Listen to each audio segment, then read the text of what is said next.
Hi there, everyone. Thank you for joining. And we have here David and Michal. Michal, do I say your name correct? I think so. I haven't noticed any different differences with it, so well done. Good, I good. wanted to have a chat with you about pronunciation of my name. Be the best way to say it. I like your surname, actually, David. I don't know why, but yeah, I like your surname. It's the name of my boat as well. My boat's called Tinker, and I like it. Yeah.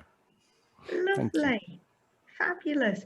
So we've got David and Michal, and I'm noticing you've both got wood behind you, which feels very, very grounding, actually. Yeah.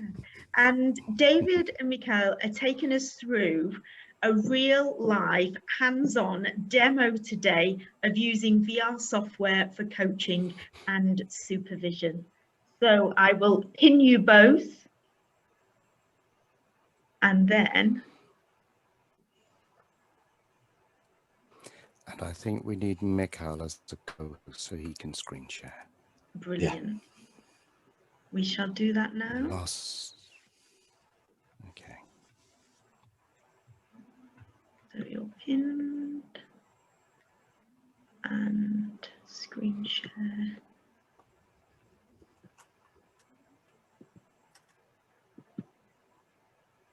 Carl, you are now co-host. Thank you. Claire, thank you so much for inviting us. I said to Michal the other day, there's something about the spirit with which you've created this, and now having seen what's going on, that makes it just I don't know, it just feels like a luxury this afternoon to spend some time with you and these good people all over the world. Thank you. Thank you. And you're very welcome. So I'm David Tinker, and I used to fly helicopters for the military years ago, and then I was in a learning and development department, and then after a master's I became consultant and coach.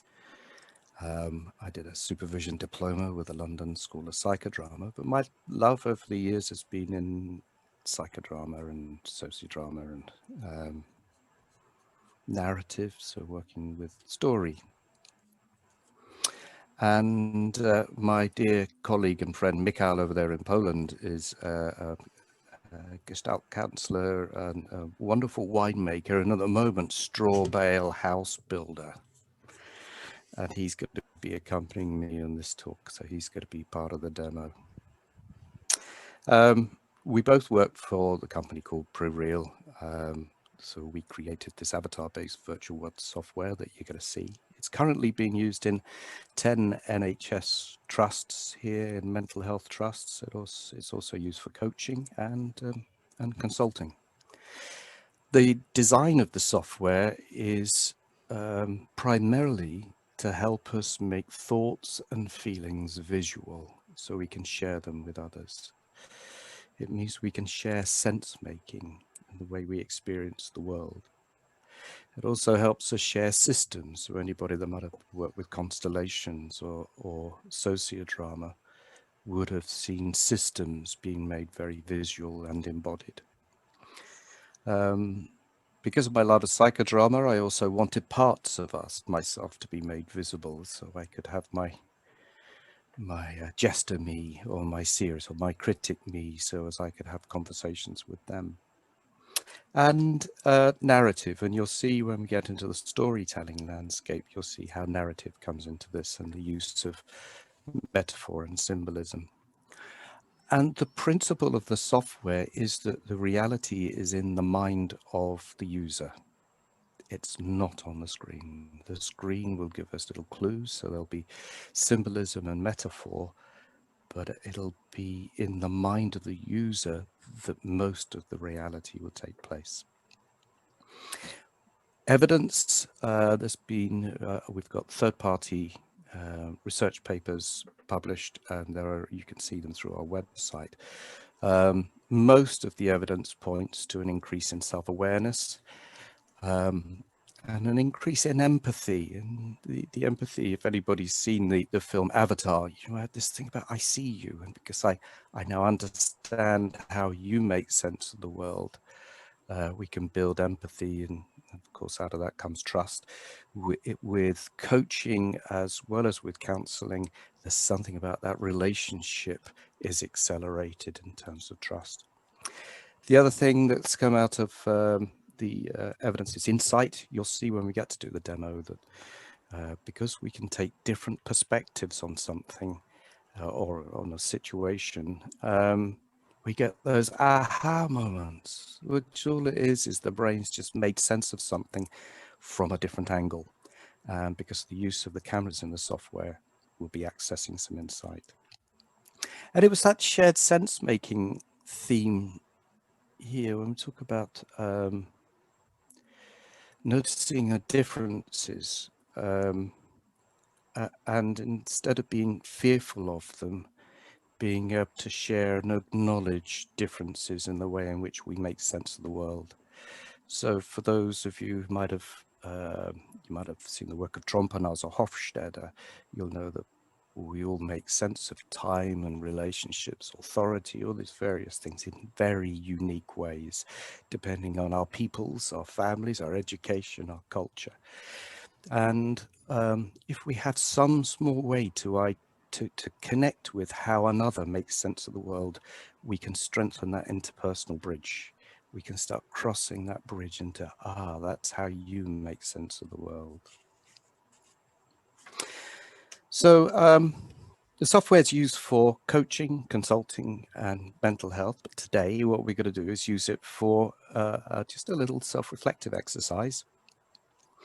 Now, you would have already been sent a URL, some of you, so you might have had a chance to practice before now, but don't worry if you haven't, I'll talk you through it. So for those of you who want to do something, have the experience, Michal's about to put the URL that you can use on chat.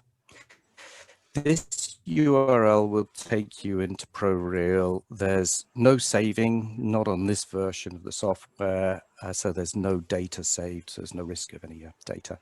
It does mean at the end of the session, when you click to come out of it, you will lose everything that you've put into it. If you have any problems with using it or accessing the software, just watch the demos. So as I guide you through the process, Michal will be responding, so you can imagine he's just another participant who's showing you what's going on in ProReal. And if you're using the software, I'm going to talk you through the exercise. So just follow my cues. And if you want to go off piste and do your own thing, you can do that. I'm fine with that as well. You don't have to stick to the way I'm guiding you. If you're watching the demo, just a little bit of contracting. Michal and I have talked about this in advance. He's very happy to do this live demo. He's not role-playing, so he's going to take something, he's got to do it for real, and he is aware that there's at the moment 12, going to be 10 other people watching this, so we've contracted that that's okay. And he's also aware that this is being recorded. Can I add, David, something to this as well? That the link there you will be able to use it on the desktop or laptop through the browser, and it will not work on the mobile devices if you're joining and watching it through the mobile devices.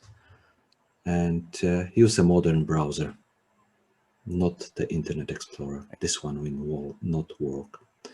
And when you click the link there, you will be able to find this kind of the MySpace icon over there with the image. Just click on it and press start. It will start the virtual landscape. And now David will be able to guide you. Okay, and we're going to do about 20 minutes in the world. And I'd like you to keep your microphone on mute, please. Save questions to the end. I'm going to be leaving 10-15 minutes at the end for you for any questions. And the theme of this is what it's like to be me. So the theme we're going to work with today is using this software to show what it's like to be me. Now, at the end of this, we're going to talk you through a way of capturing the image and maybe sharing it with others, but also you can keep it to yourself and not share it with anyone and just keep it totally confidential. So this could be just for you as a reflective practice. Should you choose to share afterwards, that's your choice. That's totally up to you. So when you click in the URL, you'll see that you've got two worlds there. One's an empty world, the other one's a storytelling landscape. I'd like to click on the storytelling landscape. It may take just a couple of moments to load, and then you click start. And once you've clicked start, you should now arrive in the storytelling world. Now, this is a storytelling world with lots of features that I'll talk you through now. Now, you can move your camera by using the keys in the bottom right hand corner of your keypad. So you can go left and right, forwards and backwards. Have a go at that. To go up and down, use the forward and back arrow as and with the same time as shift. So use the shift with forward and back. Now, if you want to tilt it, press Control and the forward and back arrows will tilt the camera up and down. If you're on a Mac, you need to use Command. So have a look around this landscape and you'll see a bit like life. There's paths. Sometimes we feel like we're on a path. The North American or the North American Indians might say a yantaho. There's woods. Sometimes it feels like I'm in the woods and can't see out. There's a crossroads there. And I would imagine some of you have had a crossroads in your life. There's a gateway. Gateways can be a sign of I'm moving from one phase to another. There's a castle. So a castle could be safe. It could be threatening. It could be a prison. It could be home. So what I'd like you to do is to have a look around the world. And when you think about what it's like to be me at the moment, so what it's like to be you, where would you place yourself? See if you can find somewhere in the world that describes what it's like to be you at the moment.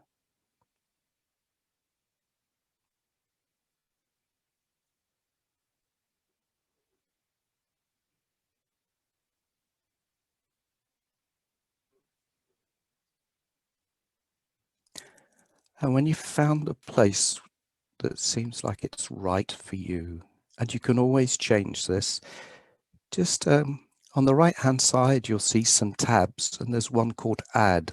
Click on that Add tab. And now what I'd like you to do is slide an avatar in front of you.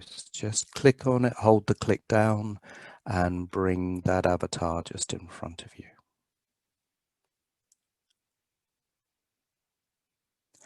Now you'll see on the right hand side there's what we call the edit panel. You're going to give this avatar your name.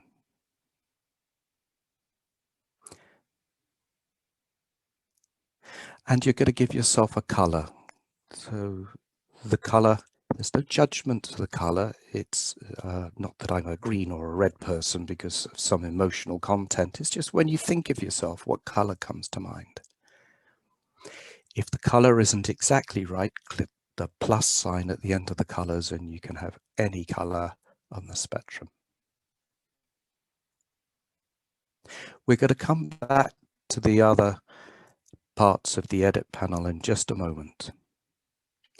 You can change the direction your avatar is facing by using the rotation bar.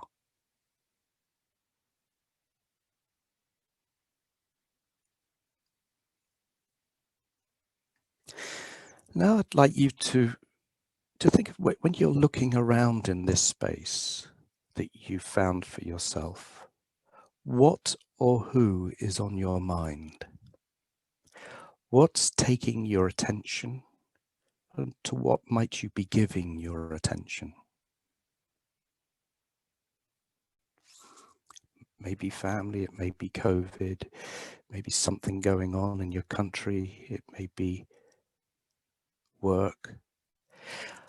And then what I'd like you to do is to add an avatar to represent that. So click add again.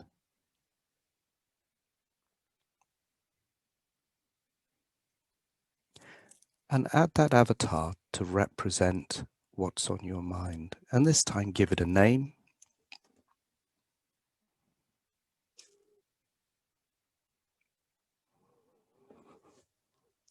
Give it a color.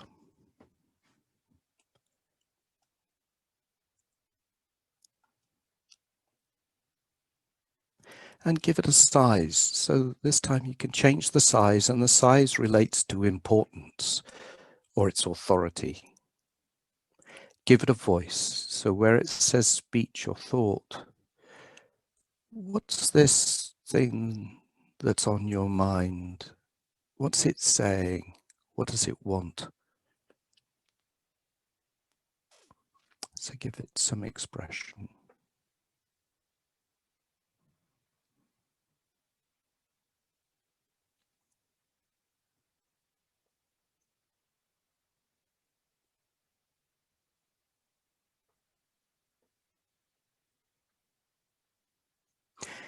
Give it an emoticon.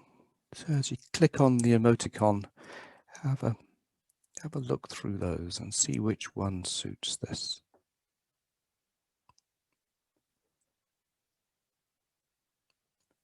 And give it a posture. So when you click on the postures, you'll see them previewed. So have a scroll through the postures and see which one suits this avatar that you've just put in the world.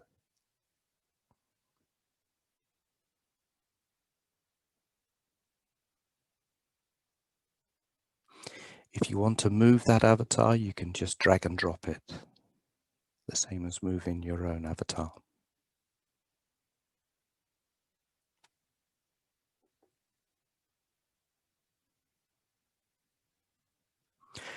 So what I'd like you to do is to repeat the process with other things. So see if you're going to add another couple of things that are on your mind. So in your world at the moment, what else is there? You can use symbols. So again, if you click the add icon, the add tab, sorry, you can add a symbol. When you add symbols, make sure you give them a name and change their size.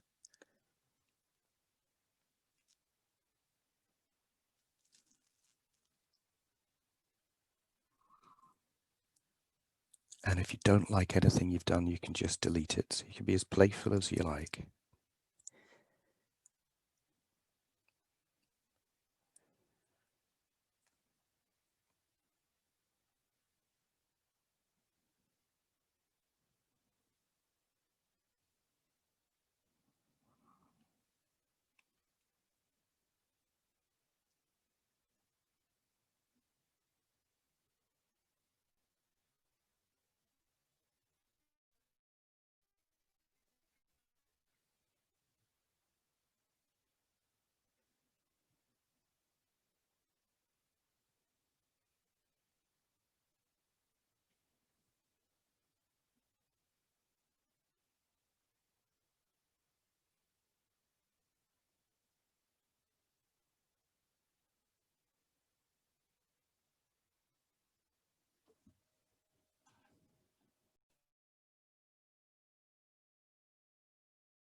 As you add avatars and symbols, you might think about the space between you and them. Are they for some closer than others? Are some in front of you or some behind you?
You've got about another minute to add the last couple of things that might be on your mind, that takes your attention or you give your attention to.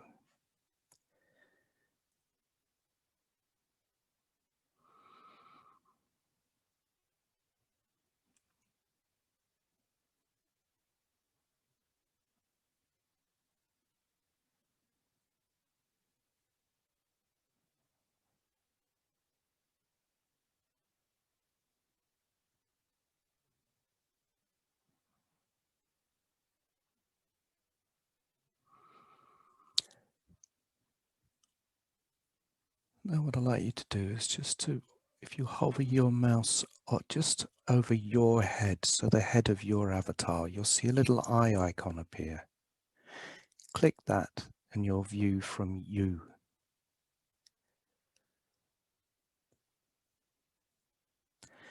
And as you look around, and to turn your avatar, you can use the arrows in the bottom right hand corner of your keypad. As you look around, is this what it's like to be you?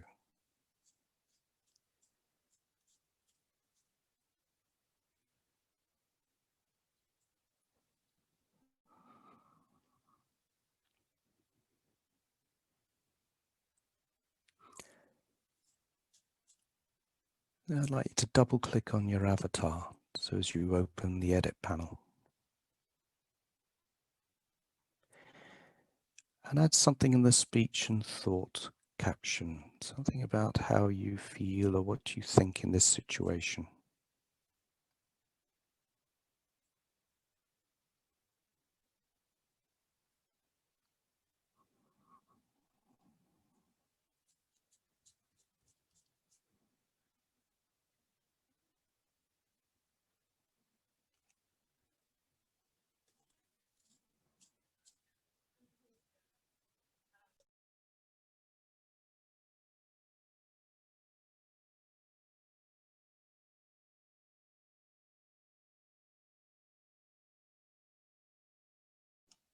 And give yourself an emoticon.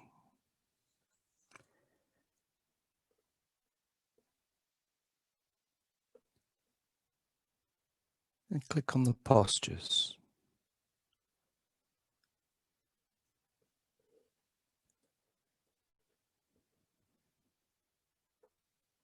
Find a posture that expresses how you are, how you're feeling.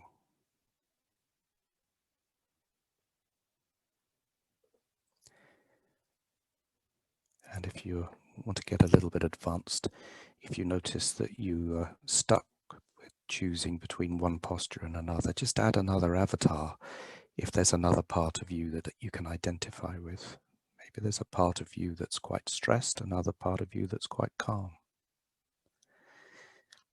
You can add as many parts of you as you like.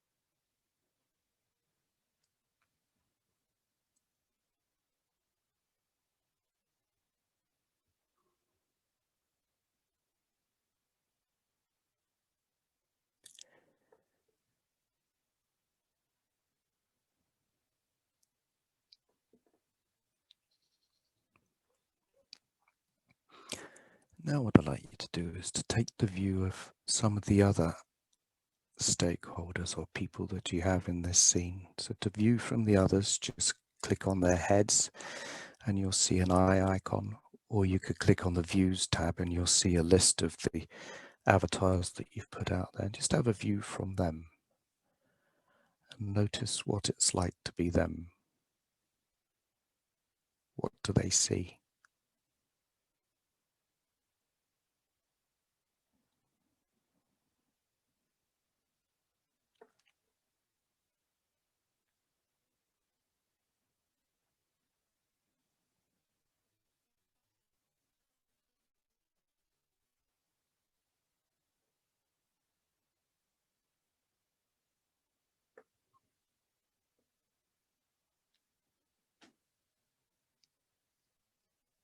I'd like you to click on your avatar again, so viewing from you.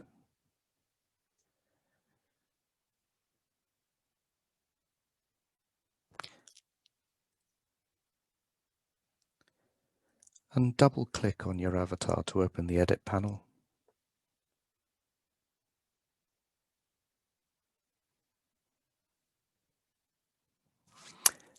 And just click on, so just be aware of what are you saying to yourself in this situation. So what are you noticing about your inner voices, some of which might be really supportive and guiding, others might be limiting what you do. And click on the inner voices function at the bottom there. There's 4 inner voices you'll have access to, and when you click on them, you'll see a little head appearing behind the avatar. So this is a little voice that's whispering in your ear, or indeed it could be shouting. Now the inner voice always has the word you in it, so it's addressing you. So it could be something along the lines of, you're really good, you should pay attention to this, or you're useless, you should do more here. So it could be quite critical, it could be supportive. Just notice which ones are present for you.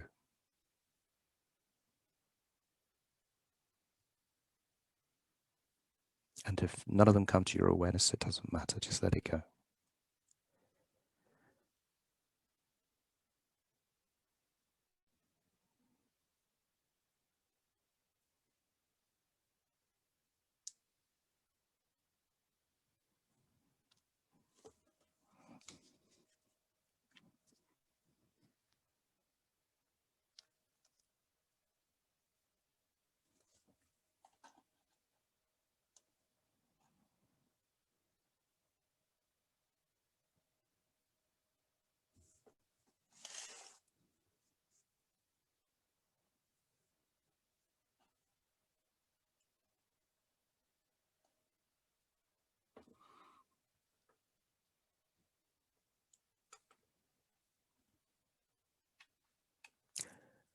And now across the top, I'd like you to click on roaming view. So you've got a roaming view, which is in the top bar.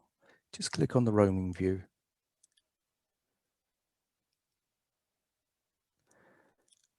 And use the forward arrow and the shift just to bring your camera up a bit. So you're viewing from a slightly higher location.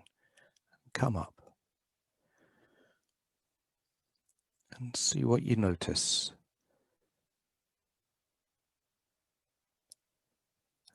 That's your story down there. That's you and your world.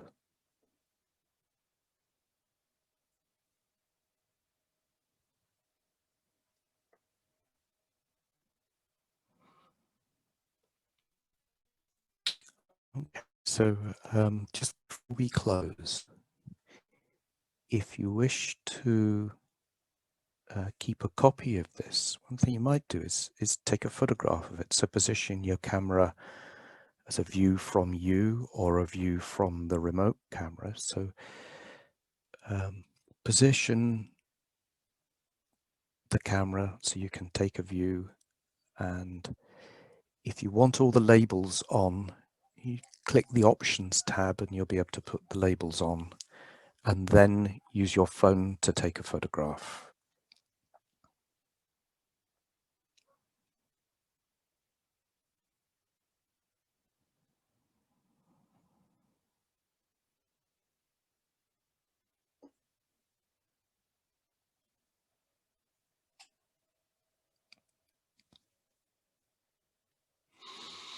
And when you come out of the world, when you close this, it will, this image will be lost. Nothing is saved.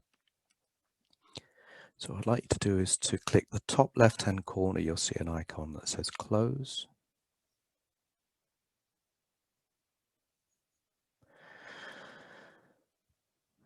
Take a deep breath and come back into Zoom.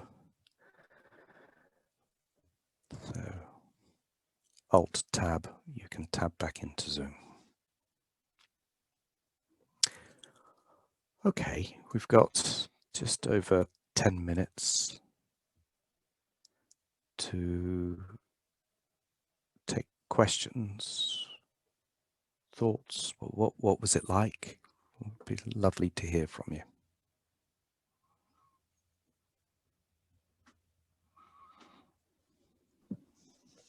There was something that I found extremely powerful, and as well as your voice obviously guiding, there was silence, and that had a positive impact for me. And that's quite difficult for some coaches. And then we have this drive to be able to do something, you know, particularly those are people who are kind of paid by the hour and need to get something done, and to leave silence is kind of counterintuitive. But if we're constantly talking, we disrupt and almost rupture the immersive process. Yeah. The other feedback we've had is a lot of people love just slowing down. So it slows the brain down and we deepen into this more immersive world. So yeah, silence in there is really important. And so much spaciousness because you're in control of where you go. So the feedback from some work with some people with eating disorders, the patients said they love their agency. They're in control. So there's a lot about being in control. Yeah. What was it like? It's been lovely to hear from some folk. I have to say it was fascinating looking at Michal's stuff, because I know what's going on in Poland at the moment. And I really felt that when you moved to the view of the women who are protesting, I really felt that looking over that. So, yeah, thank you, Michal. Me too.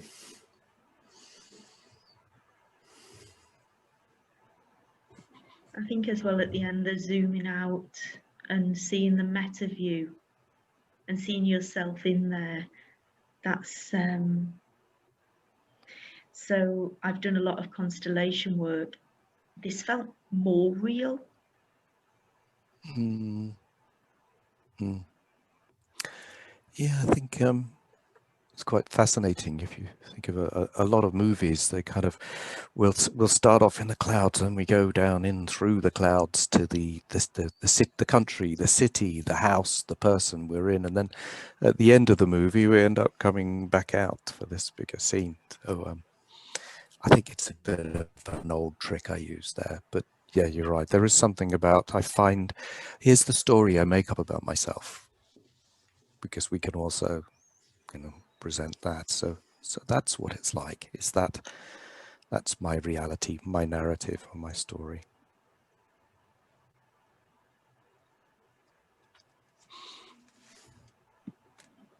It's gone very quiet. Anyone else like to share? Be lovely to hear from you.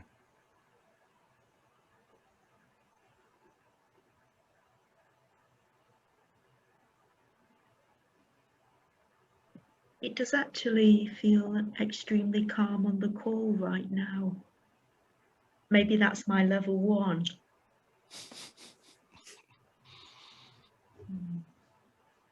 Would you please tell what are the applications of the environment for narration for problem solving?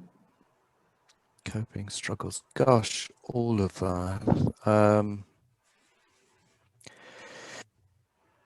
The application, the environment.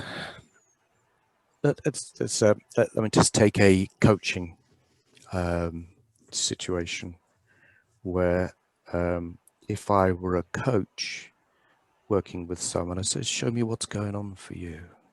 Show me what's that like. So I'm constantly saying, show me, and let's explore what's your external world going on. So, you know, show me the story that you're part of, and show me your internal world. So sometimes it can be the avatars that are in there about my various roles that I play.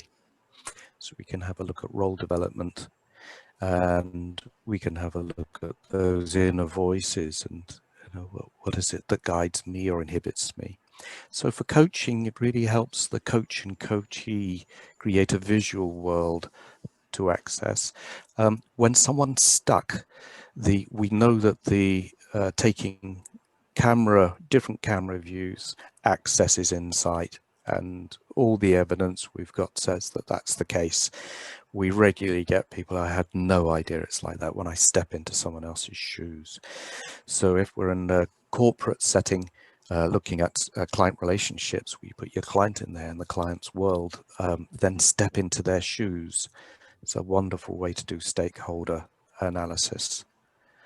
Another use in organizational change work is when people share how they see the world with each other, there's a deeper level of trust. So that means we're going to reduce the impact of the threat system in the brain, and that means we'll be more open to change. So the work of Lieberman and Pennebaker talk about emotional labeling. So one of the things that happens here, you saw quite a bit of emotional labeling. I'm naming how I feel and what I think, and I'm using the postures. Just by Michal putting that avatar by the ravine is emotional labeling. And we know that that reduces the psychological distress. And if that happens, we're allowing more space for learning and more space for looking at something that's different, or some change, some adaptation. In teams, you can get up to 15 in the world at the same time. So for groups coming in the world, putting out how they see their team and the environment they're in, it's very engaging for them. So there's a shared sense making for teams, and that will reduce the amount of time that's taken to have emails and conversations to share sense making. So if they've got a shared view that they've co-created, there's a higher degree of engagement and a visual image that they can all access. Supervision, it's used in reflective practice. So you could put in there, I mean, if you want to take Peter Hawkins's eyes, many perspectives you can take there for reflective practice in groups or individually. My space room, the empty and storytelling. Yeah, that's a lovely question. Danielle, when we first created this, we created it with a storytelling world. That's where I come from. So and some people found that quite threatening, too much information, too complex. And actually we had some corporates saying, it's too childlike, I'm not entertaining a storytelling world. So we created the empty world. So the empty world design is on Merino. So Merino and psychodrama and sociodrama had the circular stage on which we describe our world and the theatre.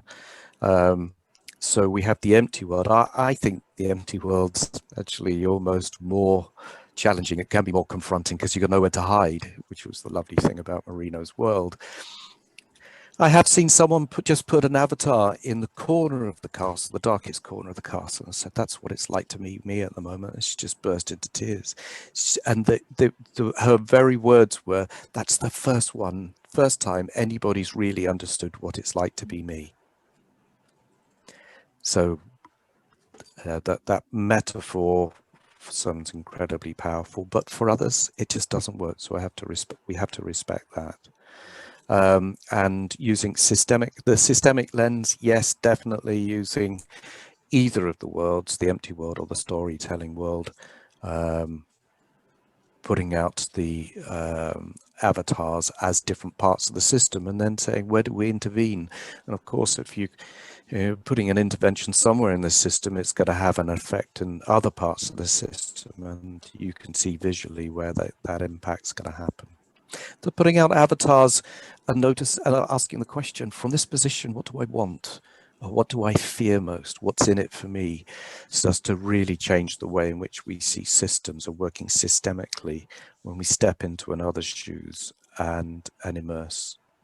So immersion, worth talking about that. I think after a very short space of time, people can become immersed. So we notice breathing changes, more silence, and they become part of the world. So something John Sula talks soliplastic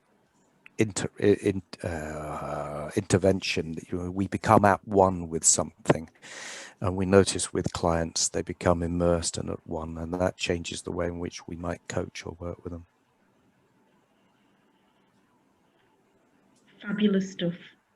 Anything else? Any more questions? Any questions I missed?